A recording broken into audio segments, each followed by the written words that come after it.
Allegedly, Von had orchestrated the murder of Duck and put a six-figure bounty on his head prior to the murder. But this wasn't Von's first time taking a life in Chicago. Von had allegedly killed 7 people in the gang war between the Black Disciples and the Gangster Disciples in Chicago, something that I broke down in detail in a 3-hour documentary on my channel where I actually argued that he indeed met the FBI's definition of a serial killer. Somehow, Von always managed to evade justice, either beating his murder charges in court due to lack of evidence or not being charged at all due to the fact that his murders were usually committed in the dead of night in the slums of Southside Chicago, rather than the broad daylight assassinations that his friends would later carry out in front of the public. King Von was one of Lil Durk's best friends, and when Von beat his last murder charge at the end of 2017, he decided to follow in Lil Durk's footsteps, becoming a drill rapper too, and openly rapping about the many murders he'd allegedly committed. Von's raps, openly bragging about real murders he'd apparently committed, made him a star in drill music, and with Lil Durk's help and guidance, he quickly became the most buzzing gangster rapper in drill music. But in his heart, Von was still a violent thug, and his tendencies to commit brazen violence would begin to impact Durk's career. In 2019, Von and Durk, along with— Hey, is this too fast? I could slow it down a little bit.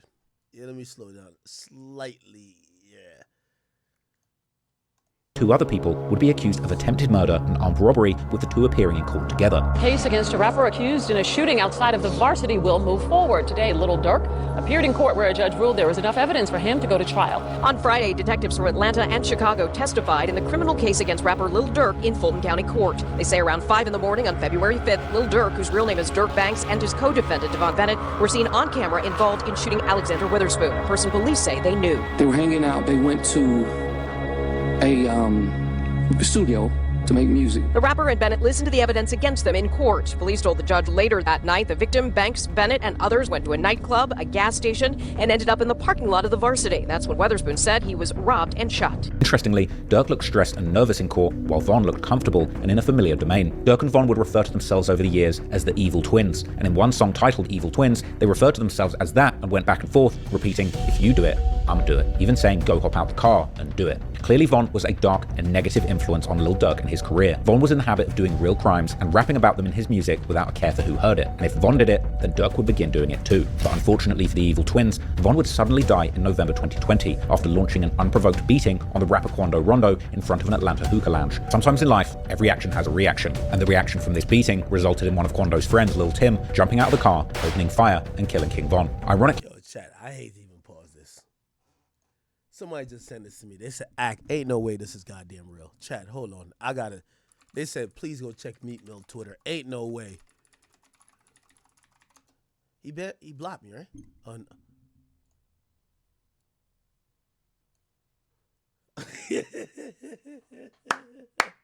Yo, Meat gotta be trolling at this point. He said, sell TikTok to me.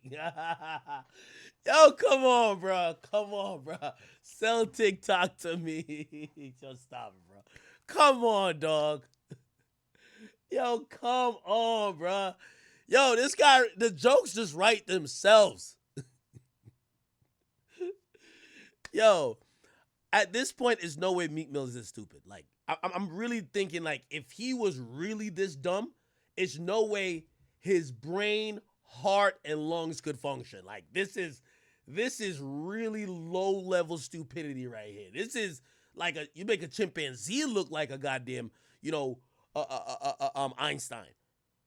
He got to be trolling. I think he knows what we're gonna LOL to, and it's no way. It's just no way. But okay, let me get back to this. Von, the demonic killer turned rapper who had seemingly murdered 7 people in Chicago and got away with it, ended up getting shot dead after starting a fistfight with a rapper rather than in a shootout with gangsters. His feud with Quando Rondo started on the internet rather than in the streets, off the back of a back and forth with Quando's friend and label mate NBA Youngboy, who seemingly didn't want to proceed with a collaboration with King Von. This was followed by a petty back and forth where Von took pictures with the mother of Youngboy's child. Von essentially died over nothing more than an internet back and forth with a rapper, turned fight, turned self-defense shootout. And in the end, he was no longer here to face the music for the murders that he'd done and arranged. But after King Von died, Lil Durk was still running free. And interestingly, after Von's death, Durk was able to make a maneuver and have the attempted murder and armed robbery charges he caught with Von miraculously dropped. The sudden and tragic death of King Von meant that Lil Durk had a second chance to escape the cycle of violence and focus on his music career. But despite his promising rap career, it would seem that the death of his evil twin, King Von, consumed Lil Durk. And in the midst of the killing of one of Chicago's most dangerous rappers, who seemingly always got revenge for any of his friends that were killed, a dark trend would emerge, where fans would goad Lil Durk, begging him to get revenge or slide for Von, with rival rappers like 6ix9ine even mocking Durk openly and asking why he hasn't. With all due respect, I'm kind of trying to see these, like, what are the details about these murders? on disses, instead telling his goons to go and pick up a gun. Unfortunately, as we all know now from the alleged indictment, it seemed that despite the promise of his rising rap career, Durk was completely consumed by seeking revenge for Von, and in the years that followed, Durk would seemingly set into motion a series of events that would ultimately see him and his friends in jail fighting for their lives. So this is after Von has died now, right?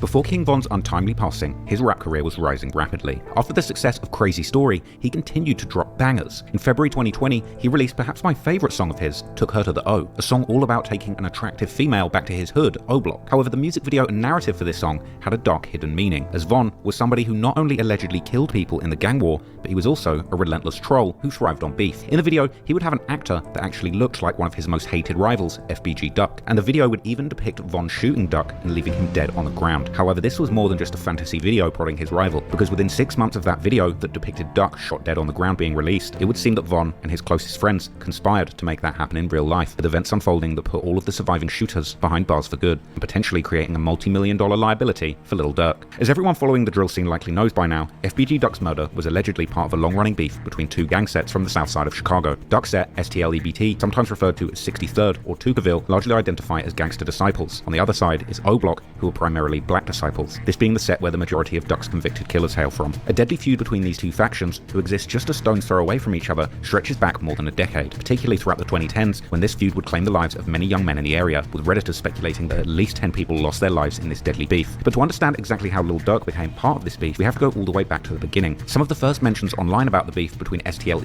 and O'Block, or Wick City as it was known then, date all the way back to the early 2010s, although likely the beef had already started in the late 2000s. However, as already alluded to earlier, this war was never just between these two sets, but rather between numerous gang sets whose affiliations and rivalries were commonly based on their overarching gang identities, these being the Gangster Disciples and the Black Disciples, or the GDs versus the BDs, with sets like O'Block, Lamron, 600, Front Street, and TYMB being clicked up on the BD side, while sets like STL, EBT, Jaro City, Taekwon World, MOB, and Brick Squad would form an alliance on the GD side.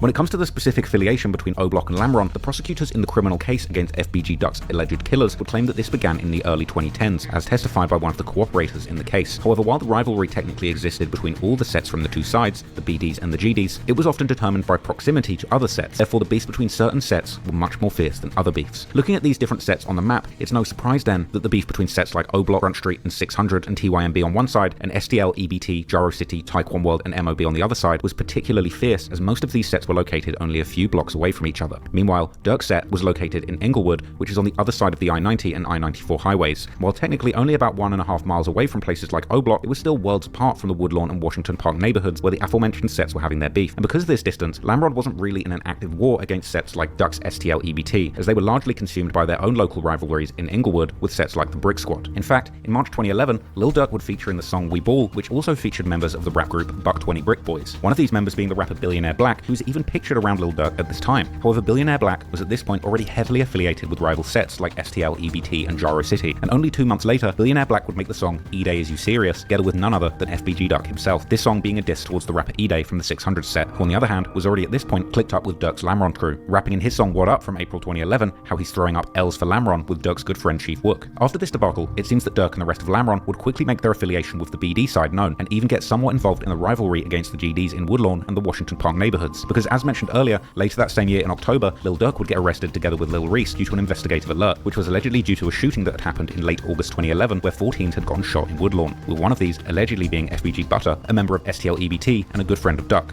FBG Butter would be a big part of this early beef, particularly between STL EBT and O'Block. He would tell DJ Vlad in an interview about the juvenile origins of this beef, revealing that King Von actually threw his hat in the mud as a kid, and that years later he'd actually beaten up Von on the bus after school, which apparently caused Von to become very vengeful. When we were shorties, through my church, the legend had in the mud down in the basement in the back of his mama's house. I threw my downstairs in the basement to the mud. Bro, I beat his then too. One of the guys at school, I guess they was in that shooting ice or whatever. Folks who he got into it with was too big for him.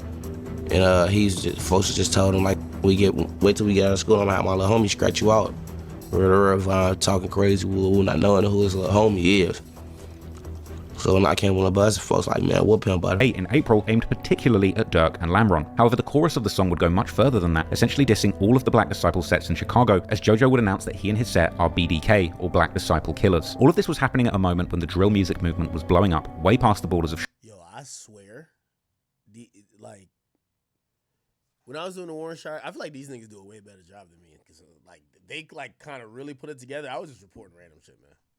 Chicago to worldwide notoriety, all with the help of Chief Keef, and with the possibilities of fame and fortune at the fingertips of every driller and drill rapper, is by immediately announcing that the Chicago Legends track was nothing but business, before going straight back to dissing dead people from the BD side. Duck would also acknowledge Von mentioning his brother Brick in the song Took Her to the O, saying that Brick had been slinging dope when Von was still doing kid stuff like swimming and fishing, before dropping some more highly disrespectful bars about dead members from sets like 600 and O'Block. Unfortunately, the rest is history. Dead certainly increased the size of the target on Duck's back, but regardless at this point, he was the most high-profile GD rapper from 63rd and probably the biggest trophy in the streets for his ops. Sadly, in August 2020, about a month after releasing that song, Duck would end up getting brutally gunned down by members and affiliates of O'Block in a brazen, broad daylight attack in Chicago's most upscale shopping district, located in the Gold Coast neighborhood, right in front of the Dolce & Gabbana store. Now, if you want to see a deep dive all into the details of the murder of FBG Duck and the aftermath, you can go and check out my 2.5-hour video just on that topic. But for the purpose of this video, let's keep things brief and focused on Durk's connection to the crime. Because right after Duck's murder, Durk would once again be caught right in the middle of an Instagram live when fans would begin to barrage him with comments about Duck's passing, with Durk acting like nothing had ever happened, showing himself hopping off a private jet in good spirits, while completely ignoring the imploring messages about the death of his biggest enemy. See fans make a plan while I'm scoring the mail.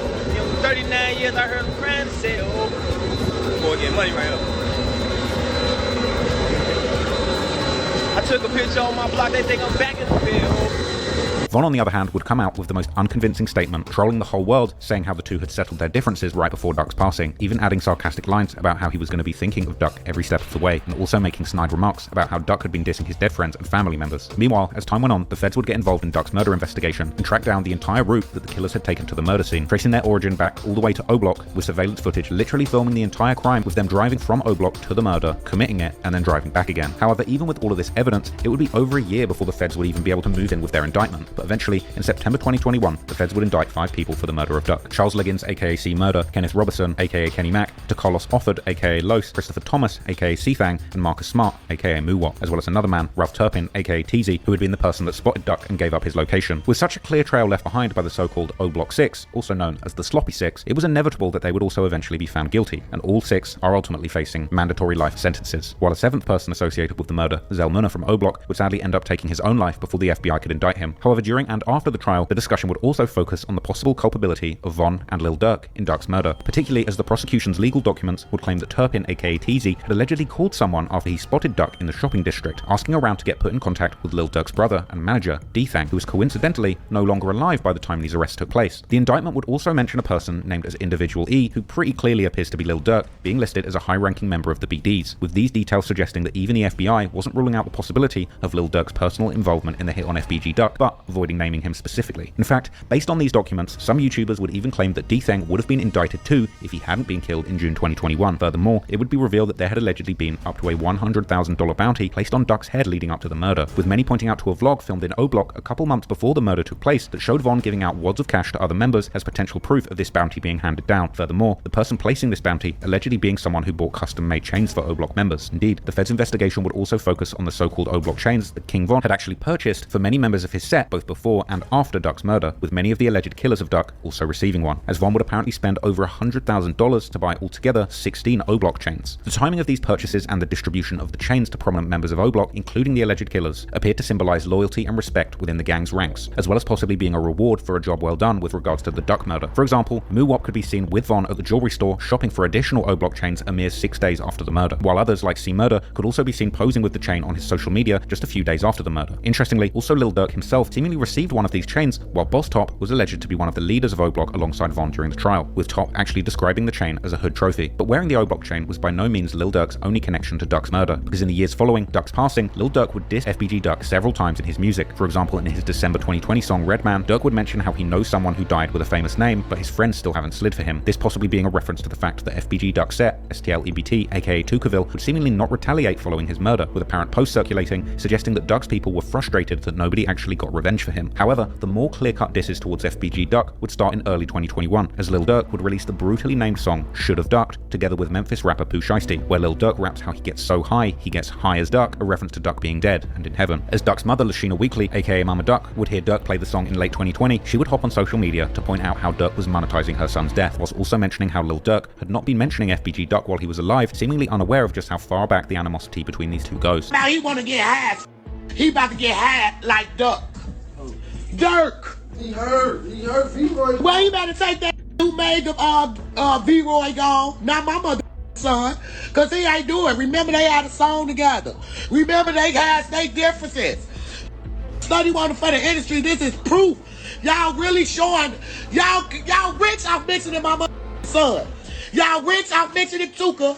Show your craft. Do something else besides this and music. Show my that you really, cause go pop. Like my son was trying to do. He was trying to cross over. Yo, sitting up here mixing in somebody who ain't getting too about you. He was right. You probably did Illuminati him. You probably did send him to get bodied. Now you study this in my son. And it's Christmas. Beautiful Christmas. That don't make no sense. How y'all used to be as one. Y'all got y'all ass in the industry and blackball all the GDs. Trying to well, I'ma just keep that real. Don't make no sense. Why is this man mixing in my son? He never did it while he was alive. And if he did do it, he sneak this and do it. He sneak this and do it. He always went around it. Oh, now you're so freely. You can say my son's name. He not your op, baby. Go out to the mother who got your sick. You feeling like us. We ought to unite and show these or whatever the case may be. You coming for the wrong baby. Damn, Duck Mom could talk, bro. God damn.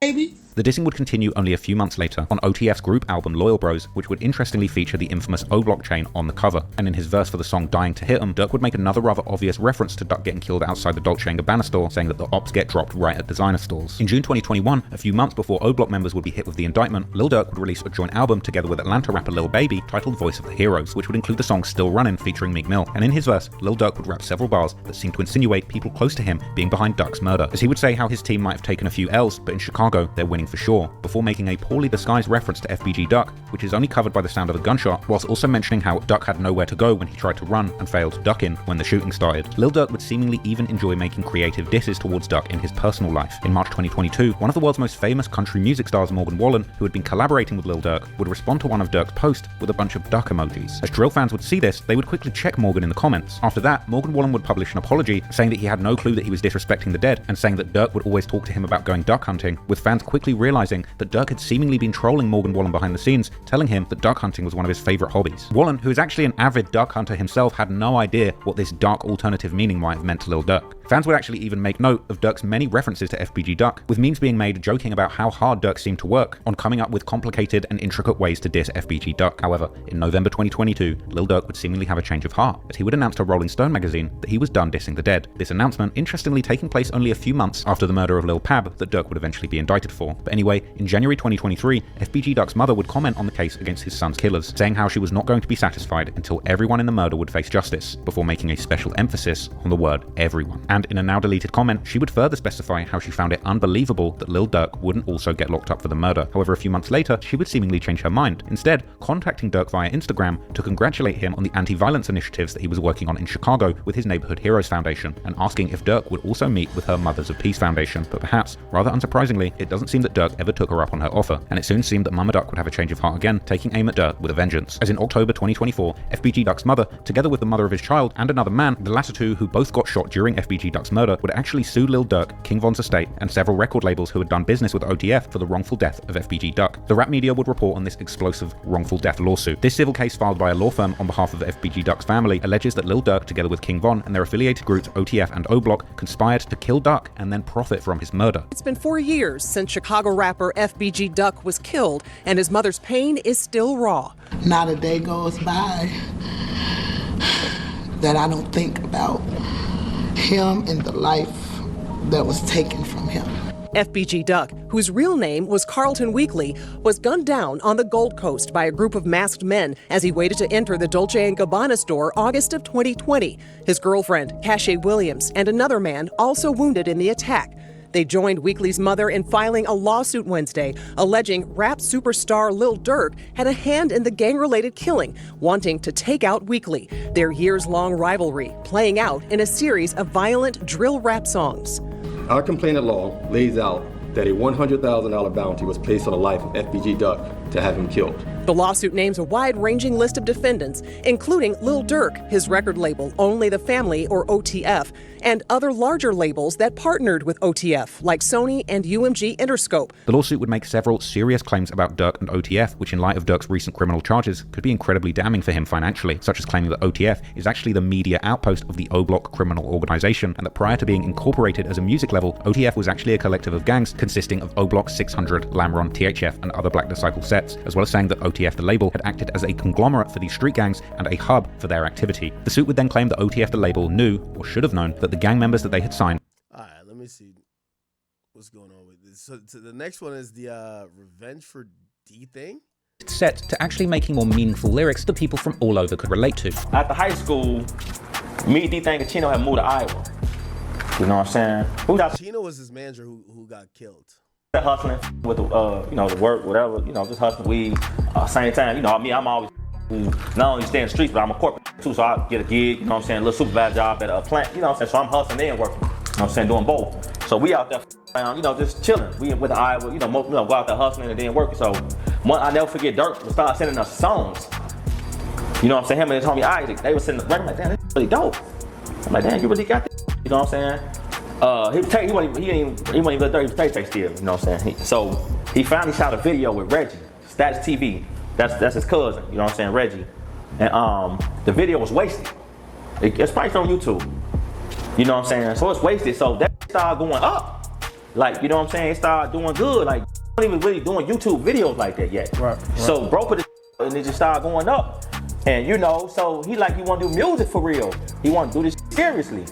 So we moved back. We was going back and forth, still hustling, get money to fund this. We moved back and really started doing this serious. And then before you know it... Alright, I'm sorry I gotta skip through some of this shit.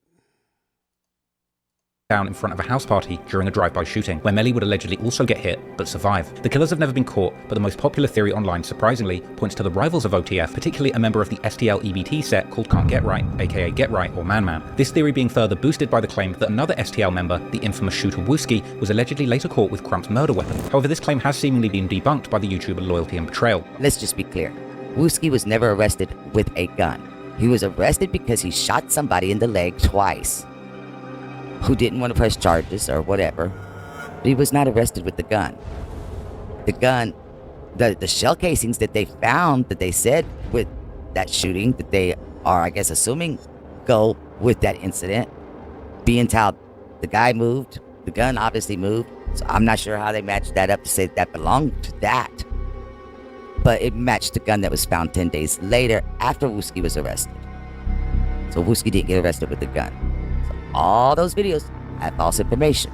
After Durk's recent arrest for the murder for hire plot, some Reddit detectives have raised the question whether Crump's murder could have also been organised by Durk, with one Redditor pointing particularly to Durk's December 2020 song called Red Man, where Durk first speaks about his pain after the death of Newski before rapping a now jaw-dropping line where he seems to predict ending up in federal prison in 10 years' time. Durk then mentions how people are asking him what he'll do about someone whose name is bleeped out, but what sounds like he could be mentioning Crump, to which Durk simply responds by saying the other person is already dead. However, these lyrics are vague at best and hardly evidence of anything other than Durk's impressive ability to foresee his future in federal custody. Unfortunately, only a few months after the death of Mubu Crump, Durk would experience yet another loss that would hit very close to home, as his cousin Darnell Banks, better known as OTF Baby D, was killed in a shooting in the far south side of Chicago in October 2018. But this wasn't the whole story, as Baby D was not alone at the time of the shooting, but allegedly with DThang, whose age at the time matches that of one of the victims reported by local news, as well as another 32-year-old man. The trio would reportedly get ambushed in a McDonald's parking lot shortly before 3 AM, all of them sustaining multiple gunshot wounds, but thankfully DThang would end up surviving once again, together with the 32-year-old man. In her memoir, DThang and Durk's mother would confirm him being one of the victims of the shooting, writing how this had been one of the most serious out of all of the shootings that DThang had survived, and how Baby D's death would leave him heartbroken. Baby D's murder would go unsolved, but Melly's name would once again begin to ring in online speculations, as photos would begin to circulate of one of Baby D's cousin wearing a Long Live Baby D shirt with a large F Melly text boldly printed on the front, together with a picture of him. Durk would also seemingly begin to diss Melly often in his songs following Baby D's death, like saying how there is one special op that they haven't killed yet in his July 2019 song Like That, or even specifically addressing the person who killed his cousin cousin in his August 2019 song Die Slow, this likely being a reference to either Newski or Baby D, while seemingly giving an order to his guys to make sure that he dies slowly. Shockingly, exactly 1 month after the release of this song, 051 Melly would be killed on the south side of Chicago while attending a house party at the 6100 block of St. Lawrence Avenue, this being in the hood of the Jaro City and Taekwon World sets. But despite the peculiar timing, Durk would seemingly have nothing to do with Melly's death, as his killer would allegedly turn out to be someone with a personal vendetta against Melly, a Taekwon World member called 007 Nate, real name Nathaniel Hicks, whose house Melly had allegedly shot up leading up to the killing. However, the evidence against Nate would ultimately not meet the burden of proof beyond reasonable doubt, and despite the fact that he was apparently identified as the shooter by multiple witnesses and seen entering the house with a gun and then fleeing the house after the shooting, and being eventually caught a few days later with the murder weapon still on him, it didn't stick. Now, if that's not a sign that you can get away with murder in Chicago, I really don't know what is. But anyway, despite having nothing to do with Melly's death, Durk would seemingly keep dissing Melly in his songs, like rapping a bar asking how someone can get killed while partying in his December 2020 song Refugee, and rapping in his intro song for the January 2021 album The Voice that since the person who killed his cousin is dead, he can finally rest, as well as seemingly calling Melly his favourite op, who's now dead, in the August 2020 song Bad Guys by the former OTF rapper Timo. DThang, on the other hand, would tweet in June 2020 how every op that ever shot him is now dead, and that he walks around with 50k in jewellery in his hood, with Chiracologists taking this to mean that Baby D's killer was now dead too. For DThang, the shooting that killed Baby D was a near fatal moment, and should have probably served as his final warning to get as far away from Chicago as possible, but unfortunately, this was not the case, as DThang would seemingly keep returning to his hometown time and time again, until finally in the summer of 2021, his luck would indeed run out. It was only 2 days after Durk hit another career high, releasing his #1 collaboration album with Lil Baby, Voice of the Heroes, during the early morning hours of the 6th of June, when DThang was out partying in the city of Harvey, which is in the far south side of the greater Chicago area. He was reportedly attending a strip club called Club O, located in the middle of the city's industrial district. According to the Chicago Sun-Times, who would seemingly confuse DThang to be a rap artist like his brother, they would explain that the shooting that killed DThang involved multiple guns, and even a police officer who was nearby when the shooting started, an officer who would actually get hit in their thigh during the chaos. Unfortunately, DThang would be shot in the head, and he was pronounced dead at the scene. Another OTF member called Trail had seemingly been at the club with DThang, and he too would get shot during the altercation, but would survive, later posting a thank you message to the people who had been concerned about him, as well as paying tribute to DThang and saying that he put his life on the line for him. Soon following DThang's death, there would be another deadly shooting, only an 8-minute drive away from the club, which the police would consider to be a possible retaliation, the victim in this shooting being a 39-year-old named Sanika Price. There has since seemingly been no updates about this get-back theory. From here, the media and fans would find out about DThang's death, and Reddit would light up with questions and theories, with many wondering why someone as famous and wanted as DThang, who had so much at stake with so many enemies, would risk going out partying at such a risky location. The internet would quickly turn into a hub for speculation, as amateur sleuths pieced together their own theories about what might have led to the murder, with some theories speculating that DThang had been killed due to his alleged past as a shooter for his Dog Pound set. These theories revolving particularly around Dog Pound's beef with a set called Dump Street, also known as Gutter Gang or Nate Block, sets that are part of the so-called No Love City alliance formed between numerous majority gangster disciple sets around Inglewood. As mentioned earlier in this video, No Love sets have been beefing with the BD sets from Inglewood like Lamron and Dog Pound since at least the early 2010s. Redditors would speculate that DThang's murder was get back for the 2013 murder of a man called 8-Ball, real name Marcus Rush, who was allegedly part of a set called CMB or Crazyville. This set having years-long ties with Dump Street, while having had at least a decade-long beef with the Dog Pound. DThang himself having dissed the set all the way back in 2014, with the wildest theories even claiming that it was DThang himself who had actually killed 8-Ball, while the most attuned drill whisperers would reveal that many members of 8-Ball's set had allegedly been posting tributes to him right after DThang's murder, with some of these tributes still seemingly being available online. However, many would question the rumours about DThang being a killer, as he had always presented himself as more of a businessman than a bona fide shooter, although DThang himself would change his Twitter handle to DThang 2 times in 2017. Now, the number and X combination typically symbolises in the drill culture the number of bodies a person had caught, with the other DThang from the 600 set using the same combination to seemingly claim 3 bodies. But whether DThang himself had been behind the murder or not, he had certainly been dissing both CMB and Dump Street, aka Gutter Gang, before his death, making sure that he still had enemies in his hometown. DThang had seemingly also indicated that the younger generation of CMB and Dump Street had been dissing Lil Durk and OTF, saying that he doesn't even know them and that all his ops are dead already. And after DThang's death, CMB would seemingly return a favour by posting slick comebacks, as one member would post on his Facebook the morning after how Chief Keef had been the smart one to leave Chicago with all his friends, as they were all still alive, while another member would post how the BDs might run the industry, but the GD still run the streets. This was followed a few days later with another member posting how they'll get into it with anyone, together with an 8-ball emoji, while another member would post how all their ops are dead. Meanwhile, some Redditors have claimed that DThang was killed because he had been bragging about putting money on. Alright, I ain't gonna lie, man. This is like a watch, bro. Shit. I'm gonna have to get back to this bitch. I ain't gonna hold you. I can't even lie to you, man. Okay.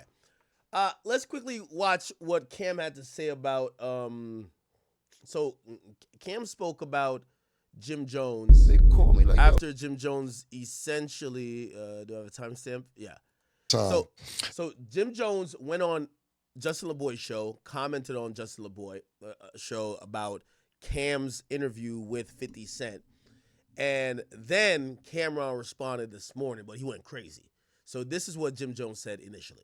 And 50, what you did, so we was having interior problems at Dipset. Nobody knew about this. Nobody knew that we was like not on the same page. Right. So when me and you were battling during our music thing, you got members of Dipset to come to your show. Them niggas be on my dick, right?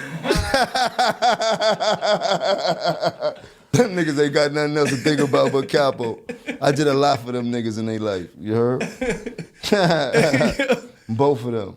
Pause, though. Get off of my dirt. There's only space on there for baby girl, man. Come on, man. Tugging on my shit like that.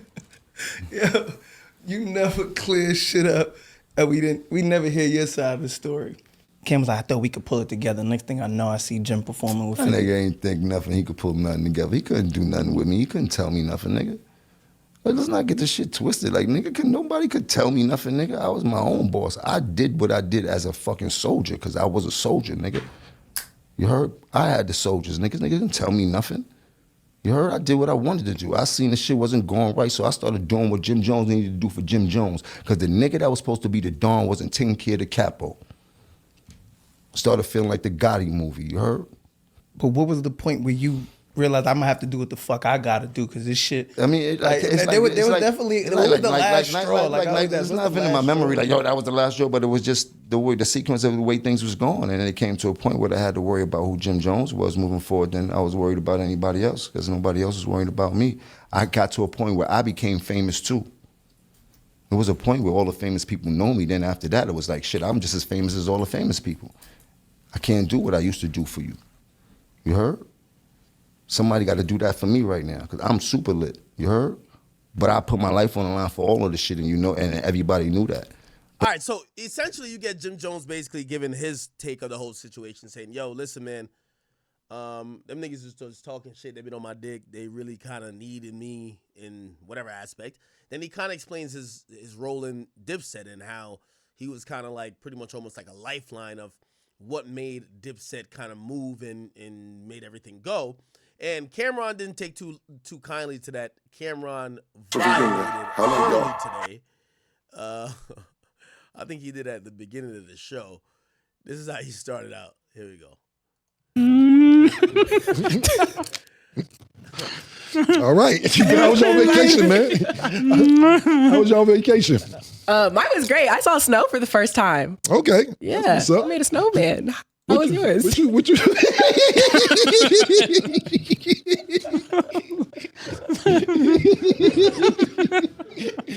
Oh, man. Okay.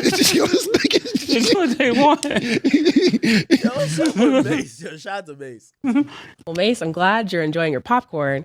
We got a lot of things to talk about. A lot of people had a lot of things to say. Could start football, or we could start there. Where do y'all want to start? Yeah, listen, man. Listen, I'm gonna address a couple things because we've been on vacation. And a lot of niggas been talking since I was on vacation. We're gonna start with Jomo. We'll start with Jomo. And you are a guardian angel and designer, nigga. What the fuck is you talking about, my nigga? You are from the Bronx, bro. You are not from Harlem. Why do you keep thinking that you are from Harlem, bro? You are not from Harlem. I did not grow up with you, my nigga. I did not grow up with you. Contrary to what you believe, I did not grow up with you. You are from the Bronx. Did your grandmother live in Harlem? Yes. Did you come see her? Yes. Did I see you time to time? Yes. I did not grow up with you.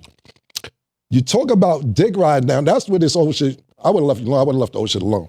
But listen, dick ride, do you remember how we met, nigga? Pause. Not met, how you got cool with us? This is how this started. I want y'all to go Google. Why Cameron look so fly? Cameron 1995 freestyle. Tenants and pennies with a 44 Charlie honey. And now I'm in Gotti one. Niggas wanna be cool but couldn't piss in my potty one. And that's not my nigga the door, the fucking anymore. Fucking the store, the rental cops, like a report, sweating niggas like niggas in the water. I got the jacket running off. It's like flip the force hard. It's like fraud tonight. The body shit start.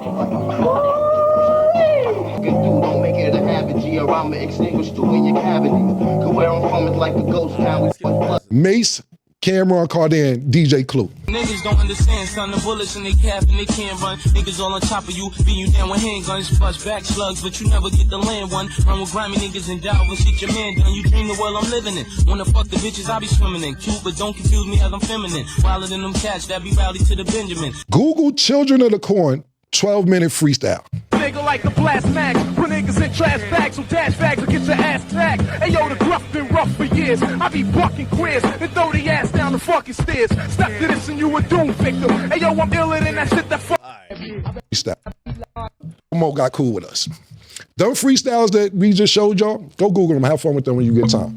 We were popping. It wasn't no internet. Mace, myself, Big L, even though Mace and Big L on the same page, Bloodshed, my man Herb McGruff, we were super duper popping in the street prior to the internet. Everybody knew we was about to get a record deal. Everybody knew this, nigga. It wasn't no secret. Basically, you heard our freestyles and you came up to me one day when I was chilling in front of the house, you said, and this word to my dead mother, yo, man, I heard the freestyles, y'all killing shit. Yo, you know my grandmother died. If y'all wanna come by and just hang out, y'all could, y'all more than welcome. We like, all right, Jomo, thanks. It didn't really make sense at the time because we like, yo, my nigga, where's Jomo inviting us to his house for? Even though he cool nigga. But it didn't make sense to be going to Jomo house. More freestyles come out. Yo, I heard the new shit you did. I heard the new shit you did. Yo, you want to come through? Come through. Why? Why are we going to Jomo's house? Cool. One day, I'm leaving Mace's house on the west side, going back to the east side. I stopped at Jomo's house. His grandmother died, God bless her dad. And he had a free crib. So yeah, I would bring some bitches over there to fuck sometime. A little crack maybe. I'd be at everybody's house though. I love my grandparents. My grandparents were strict. I stayed at Duke the God house. I stayed at Mace with Cuda. I stayed at her. I stayed a bunch of times. I never needed nowhere to stay. You act like niggas on your couch. You was a fan, nigga. You begged us. You are a fan, nigga. A fan. We didn't grow up with you. I am from 140th and Lenox. I am from NFL. Up the block was 40 Wolves. Lou Simpsons, I'm on 142nd, Crown Square. D. Ferg on number 8th Avenue. I don't see you around none of this. Shout out to my nigga, what's the nigga Final Four Billy and them? You're not from none of that. So you can sit around and act like you've been around all this Harlem shit and everything. You ever see somebody from Harlem try to act like they from Harlem so bad that you got to keep saying, I'm from Harlem? Niggas from Harlem know who's from Harlem. You don't have to keep saying you from Harlem. So that's first and foremost. All this, yo, niggas was on your guy. You were fanned out and you begged niggas to come to your house after you heard all these mixtapes. That's how you got in, nigga. You was so cool. And we was like, yo, Jomo's a nice guy. Mace like, yo, I think I'll teach him how to rap. Mace actually taught you how to rap. Literally. Literally. Look at Mace. He taught you how to rap. You'll say it. Matter of fact, bring up the clip. Mace helped me learn how to rap. Mace taught me how to rap. Mace actually showed me, he was the first person to show me how to rap. Mace actually sat me down and showed me the magic to rap. We taught you how to rap, nigga. How you ran the whole organization. How you made Diplomat. Nigga, you ain't make none of this stuff. You was a fan. I put you down because you had a free crib and you was a nice guy. That's how you got down originally. Period. Now, to the next point. This all started because I asked 50 Cent a question. Cool. I thought it was cool to ask 50. The shit happened 20 years ago, however many years ago. I thought it was all good. I had no problem thinking, yo, okay, he tricked niggas out their spot, came to the spot. I know 50 said it, and they went under, he was funny. I thought it was funny when he said the shit. But sad to say, Lil Durk has been booked, man. It's gonna be a lot of videos coming out about Lil Durk, man. This is honestly sad, bro. I'm gonna keep it a being. Like, this is actually sad, like genuinely sad. Lil Durk literally had such a, I don't want to say such a promising career because he still has his career right now. He has his album coming out in a month. Like Lil Durk has so much positive going for him. Like, this case for him is how I see if King Von was still alive for the FBG Duck case. Like, he would have got booked the same way. And they're gonna pin everything on Durk. There's already snitches, like what Rex said. There's a murder involved, murder for hire. they're probably gonna come with a RICO case after. This is not state charges. This is federal charges too. So it's very, very, very much different. Man, I can't really say what I want to say because, YouTube is very weird, but seeing Dirk change his religion recently, they said it's good to be that specific religion while in jail, which I agree. You see a lot of, you feel me, people, that religion, you feel me? It's like they're like a group in jail and they stay together, which is good.